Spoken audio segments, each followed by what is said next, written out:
Hello and good morning to everyone. This is the Growing Tech Fast podcast, the condensed podcast in which conversations about all things software companies and startups are had with those who have founded them, grown them, scaled them, and been a part of them. So this morning I'm joined by Mark Trudeau. Thanks very much for joining us this morning, Mark. Now, I just want to say that Mark has a background as a serial entrepreneur. He's currently the CEO and founder of OpenVault, who are a full-service data analytics and broadband management company. So thanks again for joining us, Mark. Really great to have you on the show. Great to be here. Appreciate it. No worries at all. Well, look, Mark, I think first of all, just to kind of kick us off, it'd be great if you could give us a bit of an introduction from your side, just a bit around who Mark Trudeau is, a bit around your background, and then we'll dive in and go from there. Yeah, sure. So I really, as you said up front, I've been a serial entrepreneur now for a number of years, kind of starting a number of companies, exiting those companies, and got the itch to continue starting and founding new companies. But OpenVault is kind of my pride and joy at this point. But all of these companies have been around an area that I'm pretty passionate about, which is kind of leveraging data that's available from these networks. And right now the focus is on the broadband networks, of course. And lots of data is available that, frankly, a lot of times gets wasted. And there's a lot of great insights that can be garnered from that data, and that's really been kind of the story of my career is those types of companies. And so, OpenVault's focus on broadband comes at a time, I think, when broadband has become so essential and such a growing demand for broadband that we're happy to be in this space at this time. Fantastic. Well, thank you for the introduction. As you said, Mark, just to draw on that, you really have been there, founded not just OpenVault, as you said, your pride and joy, but you've been there and founded a number of different businesses over the years, including a few successful exits under your belt as well. I guess one of the key questions that often gets thrown around or asked is, I guess in your humble opinion, do you think it's harder or has it been more challenging actually founding a company and getting it, getting the early product, the vision, the mission, etc., or has it been more challenging to scale it? I don't know whether that's too simplistic a question, but it'd be great to get your thoughts on it. No, that is a very complex question to be fair. I think each stage of the company presents its own challenges. I think when you're founding a company, getting that first customer is the toughest thing. Getting the second actually is sometimes even tougher. But then you become a real company. But you're still in startup mode, right? And it takes some time to get to the point where you're really ready to be a scale up as opposed to a startup, and that presents a whole new set of challenges, in terms of making sure you have the right resources in an environment that's scaling versus startup, which is has some unique individuals in a startup type of company where you need people that are willing to wear multiple hats and really get their hands dirty across multiple areas of the business. In a scale up, what you're really looking for is people with very specialized knowledge and deep knowledge in their specific domain and their specific area of the business. And sometimes those people aren't the same people. And, so the whole resource end of things becomes, I think, a big challenge when you're trying to scale the company. And there are other challenges such as, on the financial side, depending on the type of company that you're trying. Certainly, you need some investment dollars. You need the ability to probably spend a little bit ahead of your growth. And, you have to be very careful with that as well. And so that's a whole different animal than when you first found a company. Because there's lots of different scenarios there with founding a company. You can try to fund it yourself. You can do friends and family type funding rounds, et cetera. But when you're trying to do a true scale up, you need some bigger dollars and bigger investment to make that happen. So yeah, I think there are different challenges depending on the stage that you're in, for sure. Sure, that's really interesting. I think nearly every business leader I speak to, Mark, in this space always talks about the challenge of scaling, I guess. And you've touched on a few really important points there. So obviously, on the one hand, the people and how that changes and evolves, as you said, like the company itself changes and evolves and grows. You mentioned a bit around financial backing. I guess one thing I'm keen to unpack with you as well is because I know OpenVault operate in a number of different markets. You've got customers on a global basis. Like, what challenge does that present, if any, in regards to scaling as well? This entrance into new markets, selling into different cultures, supporting customers on a global basis rather than just in the US. Like, how does that side of scaling up? I guess like what kind of challenges does that present?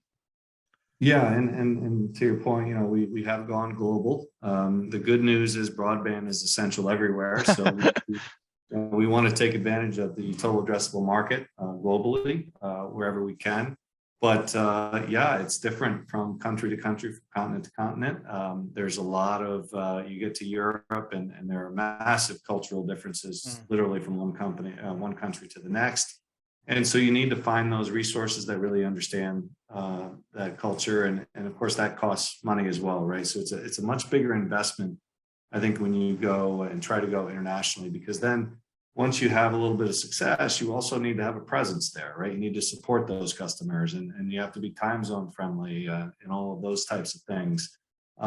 So going international certainly presents a whole different set of challenges. And then, of course, you have language barriers, and especially when you move into LATAM, while English might be the international language of business, a lot of these operators and the folks that we sell into, want you to be able to speak their language. And so it's important that you have resources that can do that as well. So it just really kind of broadens the set of resources that you need and their skill sets. So when you try to go international. Sure.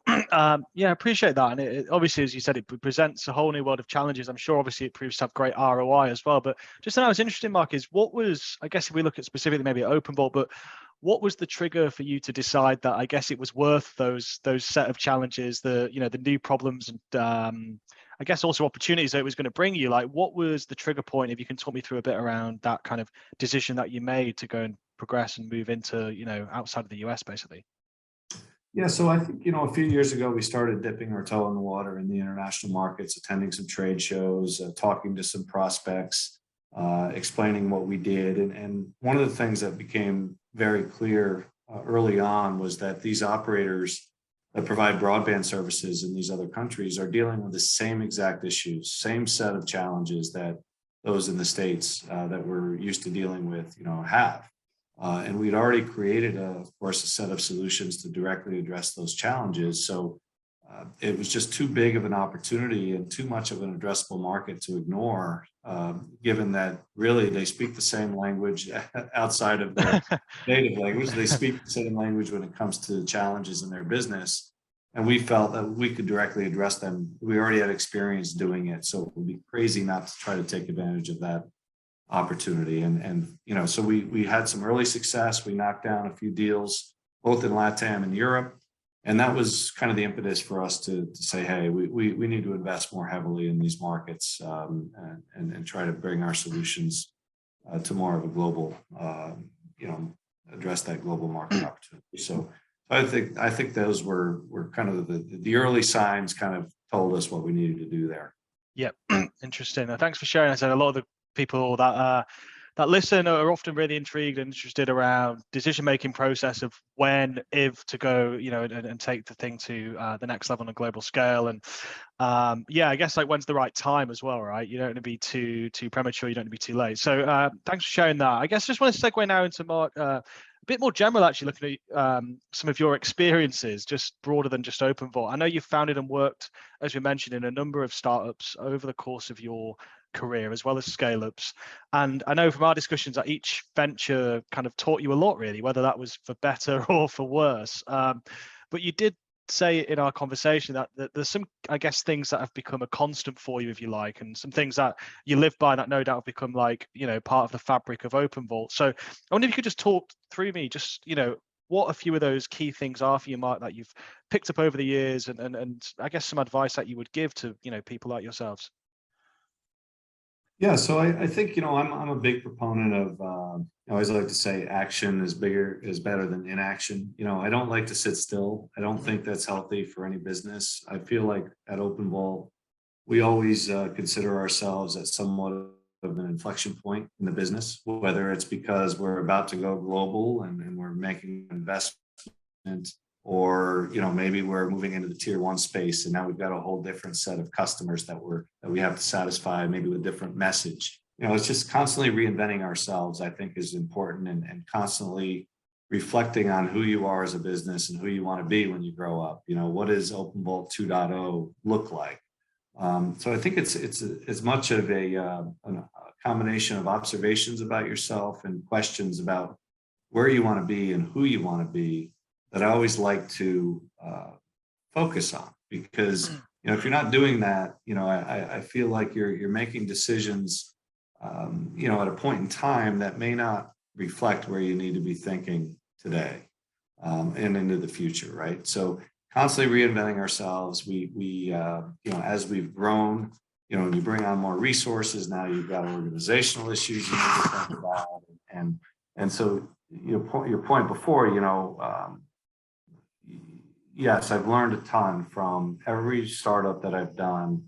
You take something away, and a lot of times the stuff that you feel did not go well actually were the things that you learned the most from, right? And Yeah. and I think that's one thing I have learned, is that kind of turning what maybe in the past you thought of as a challenge, it really is an opportunity. And it might not present itself right away as an opportunity. You might be all stressed out about something, but at the end of the day, if you look at it as a learning experience, and you can get past that initial stress and realize that, hey, this actually could turn out better than maybe you thought originally. I kind of always take that to heart and take those lessons learned and make sure that I keep that in mind the next time I come across a quote unquote challenge. Now, for me, also a big part of OpenVault, and one of the things that I think is important in a startup, and then to the extent you can keep it into a scale up environment, is the culture, and really trying to keep a kind of a family feel. Everybody cares about one another. Everybody cares about our collective success. Everybody's pointed in the same direction, making sure that there are clear objectives, and that, as importantly, that everybody knows just what they're contributing towards those end goals, I think is really important. And so I tend to be somebody that's maybe a little more transparent than a lot of other founders, sharing with my team maybe things that are kept quiet, challenges, right, that other companies might have, that maybe the management team doesn't want to share all those things with all the employees. I tend to do the opposite. I tend to make sure everybody knows, what we're faced with. If it's an issue, that everybody then knows how they can contribute to resolving that issue, and everybody's motivated to do so. So I tend to err more on the transparency side than most.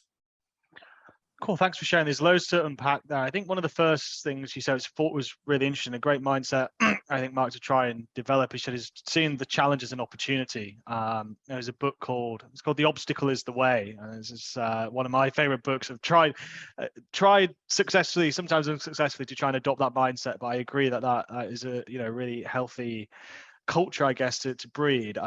Something that you spoke quite a bit about there was like, I guess, whether it's you want to call it continued evolution or reinventing the company, and I guess like keeping the passion there, really. I guess what I'm keen to understand is how do you continue to do that? So I think that isn't too challenging sometimes at the very, very start of things, or when there's like some a new product or something exciting, but in the kind of day-to-day humdrum of the business, where there might be various challenges, might be that you've been around for a while or you add in new people, I guess, how do you constantly maintain and grow that curiosity, that desire to continue to reinvent things, to continue to want to grow, and to continue to stay passionate, I guess? Have you got any like reflections on how you think you've managed to keep that culture?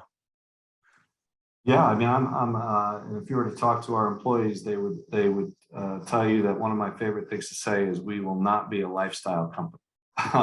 We're constantly raising the bar. I don't want to ever be satisfied. Certainly, you want to celebrate your successes and be happy about what you've achieved. But, I think it's important to keep raising the bar. I think it takes as much effort to build something small as it does to build something big. So why not go big and really shoot for the stars?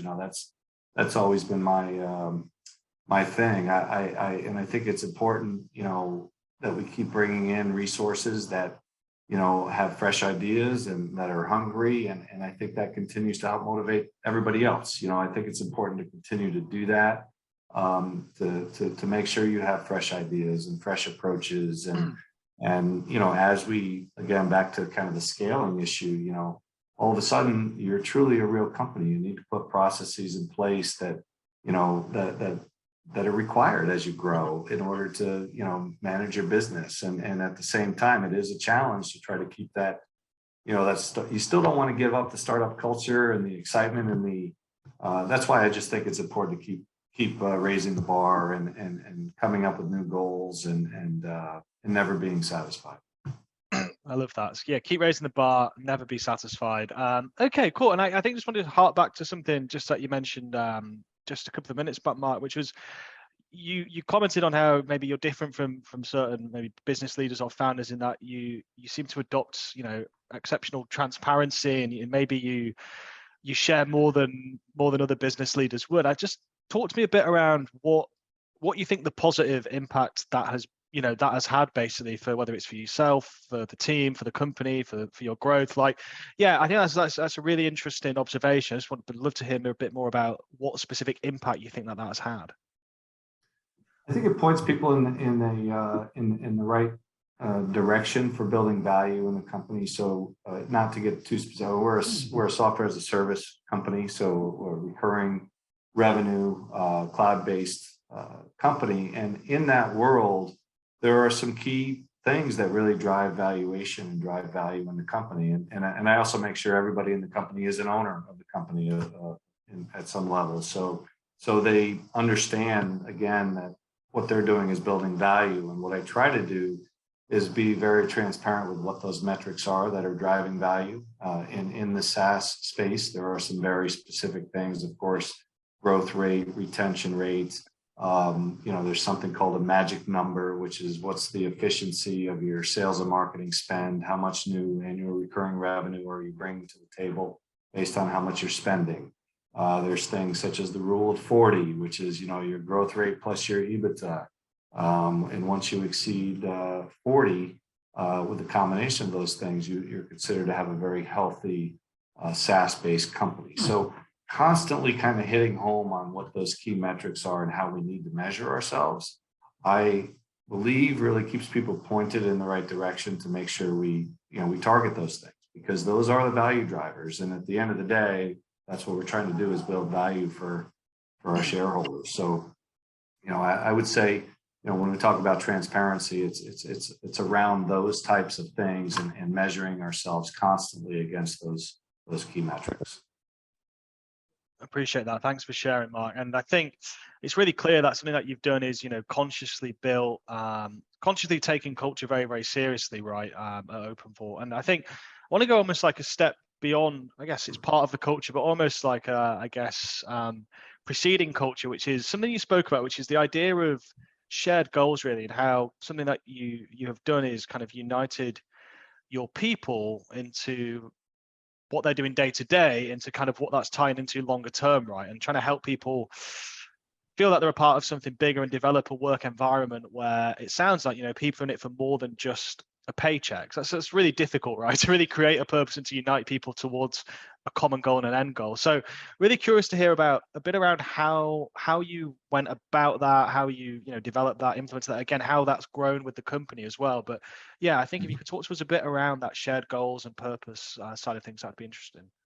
Yeah, sure. So I guess I'll go back to some key metrics, right? So when we talk about SaaS and recurring revenue software companies that are cloud-based, your valuation tends to be driven by a multiple of your revenue, and helping, so it's not really when you're in a high growth stage, you're not expected to have much profitability. You're investing and reinvesting in your growth. And we do that.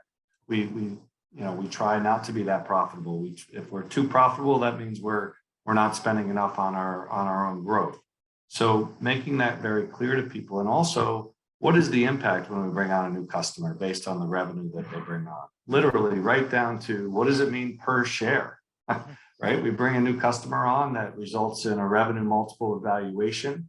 And then you have your number of outstanding shares. What does that mean to every individual from a per share value perspective, so that they could see that literally this customer meant this to me and to my future worth, right? And so I really try to get as granular as I can with that. Of course, as a business, you're only worth what somebody's willing to pay for you, right? At the end of the day, but there are some well-known multiples out there in the SaaS space that are very attractive, and so we want to make sure that we're focused on all those metrics that are going to give you the highest multiple evaluation possible, and making sure that everybody in the business knows, what the results actually mean towards that end goal.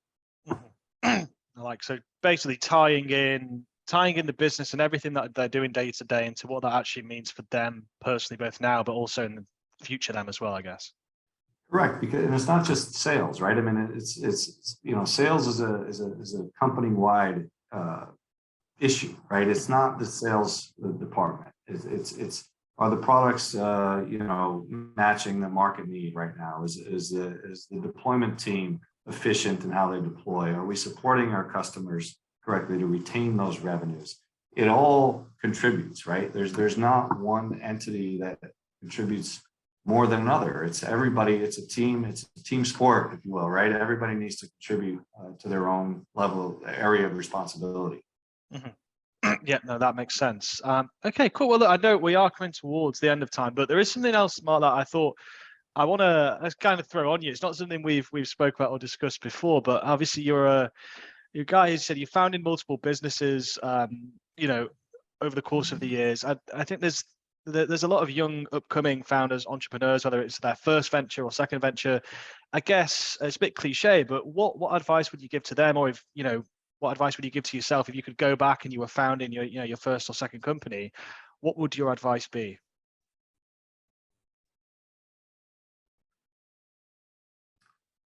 Make sure that what you're founding is something you're passionate about. I think is key. I happen to be a numbers geek and an analytics guy, and that's how my brain works. And so I feel like I've got confidence in that area. I enjoy it, and I think that's helped drive a lot of our success over the years. And I think that's important. I don't think I could have started something that I wasn't truly passionate about and been successful at it. So I know that everybody says that, but it's really important, I think, to make sure that you enjoy what you do, and that you surround yourself with people equally as passionate. It's really important in a startup environment that startups aren't for everybody, and I think that it's a unique individual that can take that kind of risk, and I happen to just have enough confidence that we were going to be successful. Not every day, not confident every day, but I am passionate about what I do, and I believe that what we bring to the market is needed and provides value, and so I would say that's the number one key. And I guess I would always I would also say, back to the startup uniqueness of it, is failure is not an option. If you give yourself no option but success, then that's your only option, and that's you make that happen. I've started some companies that if they didn't work, I don't know what I would have done, right? And Yeah. So it's very motivating to in a way be in that situation where failure is literally not an option. You have to figure it out, and you have to surround yourself with like-minded people that are willing to take that risk with you. So I like it. So something you're passionate about. Surround yourself with the right kind of passionate people, and don't give yourself the out by having failure as an option. Okay, cool. Well, look, Mike, I really appreciate your time today and everything that you've shared with us from your wealth of experience. congratulations as well with everything that you're doing at OpenVault. I hope you have many more years of success with that as well. But just really appreciate your time today and with everything you've shared with us. So thank you very much. Thanks, Connor. My pleasure. Anytime. No worries. Well, thank you, everyone. And thanks to our listeners. We'll see you again soon. Cheers.